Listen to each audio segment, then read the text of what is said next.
Daily. Taste the Daily.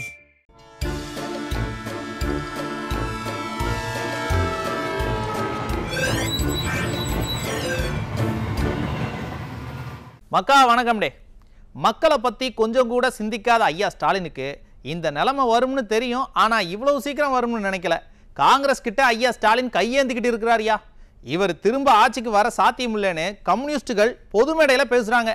முன்னாள் முதல்வர் ஆகிடுவார்னு Congress MP பேசினாரு. அதையெல்லாம் பார்த்து பயந்து போய் இப்போ காங்கிரஸுக்கு காவடி தூக்கிட்டு இருக்கிறாரு ஐயா ஸ்டாலின். மக்களை பற்றி கொஞ்சம் கூட கவலைப்படாமல் எந்நேரமும் சினிமா பார்த்துட்டு இருந்தவருக்கு இப்போ தோல்வி பயம் வந்துடுச்சு. தோல்வி பயத்தில் என்னென்ன கூத்தெல்லாம் பண்ணுறாங்கன்னு விரிவான செய்தியில் சொல்கிறேன். இப்போ போய் குறுஞ்செய்தியை பார்த்துட்டு வாங்க. ஐயா ஸ்டாலினுக்கு அண்ணன் ராகுல் காந்தி போன் பண்ணும்போது ஹலோ கூட சொல்ல மாட்டாராம். அதுக்கு பதிலா மை டியர் பிரதர்னு தான் பேசுவாராம். கூட்டணியை காப்பாத்த எப்படியெல்லாம் ஐஸ் வைக்கிறாங்க பாருங்க. காவடி தூக்கலாம் அதுக்குன்னு இப்படியா?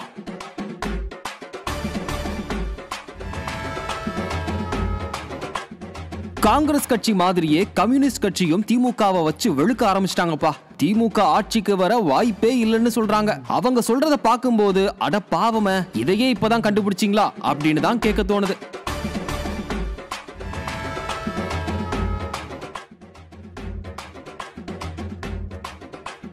மழைநீர் வடிகால் பணிகள் எல்லாம் 95% முடிஞ்சிருச்சுன்னு சொன்ன மேயர் பிரியா மழை ஆரம்பிச்சதும் பணிகளை நிறுத்திட்டோம்னு சொல்றாங்க. அதுக்கப்புறம் இப்போ மழை பெய்யும் போது மழைநீர் வடிகால் பணிகள் வேலை நடக்கிறத வேடிக்கை பார்க்கறாங்க. இங்க என்ன ஒரு கேள்வி எழுதுன்னா, வேலை முடிஞ்சதா இல்லையா? மழை காலத்துல வேலையை நிறுத்தினதா சொன்னீங்களே, நிறுத்துனீங்களா இல்லையா? இதுல எது உண்மை? குறுஞ்செய்தியில் பார்த்துட்டோம், வாங்க விரிவான செய்திகளையும் பார்த்துருவோம். ஐயா ஸ்டாலினுக்கு தோல்வி பயம் வந்துட்டுப்பா. எங்கள் கூட்டணியை விட்டு எல்லாரும் போயிடுவாங்கன்ற அந்த பயத்தில் எல்லாருக்கும் இப்போ ஐஸ் வைக்கிறாரு. எதிர்கட்சியாக இருந்தப்ப அரசியல் பண்ணாமல் அவியலாக பண்ணுவோம் அப்படின்னு டயலாக் பேசினவர் இப்போ எப்படி அரசியல் பண்ணுறதுனே தெரியாமல் ராகுல் காந்தி கிட்ட சரண்டர் ஆகிட்டார். இது ஒன்றும் புதுசு இல்லை. முன்னாடியே கருணாநிதியும் இப்படி தான் பண்ணுவார். தேர்தலுக்கு முன்னாடி காங்கிரஸுக்கு காவடி தூக்க வேண்டியது, தேர்தல் முடிஞ்சதுக்கப்புறம் காலை வர வேண்டியது. சரி, ஐயா எப்படியெல்லாம் காவடி தூக்குறாரு அப்படிங்கிறத நீங்களே பாருங்க. தனிப்பட்ட முறையில் என் மேல காட்டக்கூடிய அன்பை அதை என்னால வார்த்தைகளால சொல்ல முடியாது. மற்ற அரசியல் கட்சி தலைவர்கள் எல்லாம் நான் பேசுகிற போது விழிக்கிற போது யாரையும் சகோதரர் என்று நான் சொன்னது கிடையாது. ஆனால் ராகுல் காந்தியை பற்றி மட்டும் நான் விழிக்கிற போது அருமை சகோதரர் என்று நான் சொல்லுவது. காரணம் என்னன்னு கேட்டீங்கன்னா, அவர் என்ன அண்ணன், மூத்த அண்ணன். எப்ப பார்த்தாலும் போன்ல பேசும்போது சரி, நேரா பார்க்கிற போது மை டியர் பிரதர் என்று தான் சொல்லுவார். அதெல்லாம் என்னால மறக்கவே முடியாது. தேர்தல் நெருங்கிட்டதால எங்க காங்கிரஸ் கட்சி கூட்டணியை விட்டு போயிருமோன்னு ஐயா ஸ்டாலின் பதறிக்கிட்டு இருக்காரு. உங்க எல்லாருக்கும் தெரிஞ்சிருக்கும், காங்கிரஸ் கட்சிக்கும் திமுகவுக்கும் இடையில பெரிய சண்டை நடந்துகிட்டு இருக்கு. அண்ணன் உதயநிதியை காங்கிரஸ் பிரமுகர் எவ்வளவு மட்டமா பேசினாருன்னு பார்த்திருப்பீங்க. அது மட்டும் இல்லாம காங்கிரஸ் எம்பி அண்ணன் கார்த்திக் சிதம்பரம் ஐயா பெரியசாமி பேசின ஒரு கருத்தை குப்பைன்னு சொல்லியிருக்காரு. அதோட விட்டாங்களா, மாணிக்கம் தாக்கூர் ஒரு படி மேல போய் காங்கிரஸ் மதிக்கலன்னா ஸ்டாலின் முன்னாள் முதல்வர் ஆகிருவாருன்னு சொல்லியிருக்காரு. இதையெல்லாம் விட செல்வ பெருந்தகை செம்பரம்பாக்கம் டேம் விவகாரத்துல திமுக அமைச்சர் துரைமுருகன் கூட எப்படி மோதினாருன்னு நாம சொல்லி தெரிய வேண்டியதில்லை. காங்கிரஸ் பொறுத்த வரைக்கும் 2026 தேர்தல்ல திமுக கூட போறதால பிரோஜனம் இல்ல அப்படின்னு ஃபீல் பண்றதா விவரம் தெரிஞ்சவங்க சொல்றாங்க. அதை சமாளிக்கத்தான் ஐயா ஸ்டாலின் இப்படி ஐஸ் வச்சு விளையாடிட்டு இருக்காரு. முதல்ல அண்ணன் உதயநிதியை வச்சு பேசினாங்க. அவரும் போற இடத்துல எல்லாம் கை நம்மளை விட்டு போகாதுன்னு வெளிப்படையா கெஞ்சினாரு. அது வேலைக்காகாததால இப்ப ஐயா ஸ்டாலினே கெஞ்சிக்கிட்டு இருக்காரு. அதாவது ஐயாவுக்கு இன்னும் ஒரு விஷயம் புரியல.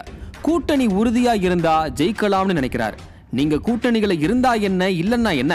மக்களுக்கு தேவை இந்த கவர்மெண்ட் நமக்கு நல்லது பண்ணுச்சா இல்லையா அப்படிங்கிறது தான். மழை வெள்ளத்துல பொதுமக்கள் விவசாயிகள் நொந்து போய் இருக்கும் போது பைசன் படம் பார்க்கறது, தூய்மை பணியாளர்கள் போராடும் போது கூலி படம் பார்க்கறதுன்னு சினிமா விமர்சனம் பண்ற ஐயா ஸ்டாலினை மக்கள் வெறுக்க ஆரம்பிச்சிட்டாங்க. ஆக யார் கூட கூட்டணியில இருந்தாலும் தோல்வி உறுதி. அதை எப்பத்தான் ஐயா ஸ்டாலின் உணர போறாரோ தெரியல. காங்கிரஸுக்கு காவடி தூக்குற கேப்ல இந்த திமுக கும்பல் கம்யூனிஸ்டுகளை மறந்துட்டாங்க. அவங்க வெளிப்படையா மீண்டும் திமுக ஆட்சிக்கு வர வாய்ப்பே இல்லைன்னு பேசிட்டு இருக்காங்க. உண்மைதான், உண்மையைத்தான் பேசியிருக்கிறாங்க. ஆனா இவ்வளவு காலம் இப்படி உண்மையை பேசலையே. ஏன் இப்ப ஏன் பேசுறாங்க? ஏன்னா அவங்களுக்கு இப்பதான் உண்மையான கள நிலவரமே தெரிஞ்சிருக்கு. தேர்தல் வேலையெல்லாம் ஆரம்பிச்ச பிறகுதான் மக்கள் என்ன நினைக்கிறாங்கன்னு தெரிஞ்சிருக்கு. சரி, ஐயா சண்முகம் என்ன சொல்றாருன்னு நீங்க பாருங்க. இல்லாமல் போனால் அரசுக்கு எதிரான மனநிலைதான் தமிழகத்திலே அதிகரிக்கும். ஆகவே இவர்கள் இல்லாமல் அரசாங்கம் இல்லை, இவர்கள் எல்லாம் இல்லாமல் இந்த ஆட்சி இல்லை, இவர்கள் எல்லாம் வாக்களிக்காமல் மீண்டும் திமுக ஆட்சிக்கு வருவது என்பது சாத்தியமில்லை. மீண்டும் திமுக ஆட்சிக்கு வருவது என்பது சாத்தியமில்லை. காங்கிரஸ் கட்சி மாதிரியே கம்யூனிஸ்ட் கட்சியும் திமுகவை வச்சு வெளுக்க ஆரம்பிச்சிட்டாங்கப்பா. திமுக ஆட்சிக்கு வர வாய்ப்பே இல்லைன்னு சொல்றாங்க. அவங்க சொல்றத பார்க்கும்போது அட பாவமே, இதையே இப்பதான் கண்டுபிடிச்சிங்களா அப்படின்னு தான் கேட்க தோணுது.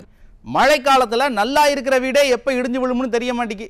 சென்னை பட்டணம்பாக்கத்துல கவர்மெண்ட் வாழ தகுதி இல்லாத இடம் அப்படின்னு சொன்ன ஒரு கட்டிடத்துல ஜனங்க இன்னும் வாழ்ந்துட்டு இருக்காங்க. இந்த கவர்மெண்ட் அவங்கள எல்லாம் கண்டுக்குமா கண்டுக்காதா? அதாவது நான் கேட்கல, அந்த மக்கள் பயத்தோட கேட்குறாங்க. சென்னை பட்டினப்பாக்கம் பக்கம் ஒரு குடிசை மாற்று வாரிய குடியிருப்பு இருக்கு. அத குடியிருப்புன்னே சொல்ல முடியாது, அந்த அளவுக்கு பாலடைஞ்சு போய் இருக்கு. அதிமுக ஆட்சியில இருந்தப்போ அந்த ஜனங்களுக்கு வேற வீடு கொடுக்கணும்னு குடியிருப்பை கட்ட ஆரம்பிச்சாங்க. இந்த வேலைகள்லாம் இப்ப முடிஞ்சிருச்சு. ஐயா ஸ்டாலின் அந்த வீடுகளை இந்த மக்கள் கிட்ட ஒப்படைச்சா போதும். 3 மணி நேரம் செலவு பண்ணி பைசன் படம் பாக்குற ஐயா ஸ்டாலின் 2 நிமிஷம் செலவு பண்ணி வீடியோ கான்பரன்ஸ்ல கூட வீடுகளை கொடுக்கலாம். ஏனோ தெரியல, கொடுக்காம இருக்காங்க. பீச் பக்கம் 14 அடுக்குன்னு சொல்லியிருக்கிறாங்க, இன்ன வரைக்கும் சொல்லியிருக்காங்க. ஆனால் இன்ன வரைக்கும் அதுக்கு தெரியல. இந்த மாதம் கொடுக்குறேன், அடுத்த மாதம் கொடுக்குறேன், 7 மாதமாக சொல்லிக்கிட்டு தான் இருக்கேன். மாதம் கொடுக்குறேன்னு. இந்த மாதம் நவம்பர் 10 தேதியில் கொடுக்குறேன்னு சொல்லியிருக்காங்க. அது மாதா கையில் தான் இருக்குது, நம்ம ஆளுங்கிட்ட இல்லை. கடவுள் தான் துணையாக இருக்கணும். என்ன கொடுமைன்னா, மழை ஆரம்பிச்சதும் வீட்டுல இருக்கிற மேற்கூரை பூச்செல்லாம் இடிஞ்சு விழ ஆரம்பிச்சிருச்சு. ஒரு 80 வயது பாட்டி தலையில அது விழுந்து அவங்களுக்கு பெரிய அளவுக்கு காயமாயிருக்கு. மழை இன்னும் அதிகமா பெய்யும்னு வேற சொல்றாங்க. முதல்ல இந்த இடத்துல எல்லாம் மக்களை வச்சிருக்கலாமா? இவங்களை எல்லாம் இடம் மாத்தி விடணும்ல.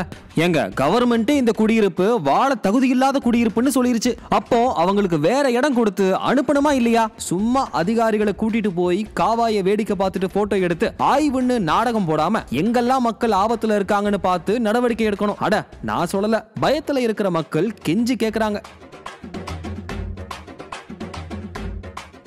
மக்கா, இந்த ஆட்சியே ஒரு குழப்பம் முடிச்ச ஆட்சி அப்படிங்கிறதுக்கு ஐயா ஸ்டாலினோட சொந்த தொகுதியில் நடக்கிற குழப்பங்கள் தான் அதுக்கு சாட்சி. அதாவது மழைக்காலம் ஆரம்பிச்சதுமே ரோடுகளை தோண்டக்கூடாது, வேலைகள் எதுவும் நடக்கக்கூடாதுன்னு அறிவிச்சாங்க. இப்போ ஐயா ஸ்டாலினோட தொகுதியிலேயே தோண்டிக்கிட்டு இருக்காங்க. அரசாங்கம் சொல்றத அரசாங்கமே ஃபாலோ பண்ணாதுன்னா எதுக்கு அதை சொல்லணும்? இவங்க பள்ளம் தோன்றதால ஜனங்க தான் பாவம் கஷ்டப்படுதாங்க, பார்த்துக்குங்க. சரி மக்களே, இந்த கஷ்டமெல்லாம் இன்னும் கொஞ்ச காலம்தான். இன்னைக்கு நிகழ்ச்சி இதோட முடிஞ்சது. நாளைக்கு மறுபடியும் சந்திப்போம். நன்றி, வணக்கம்.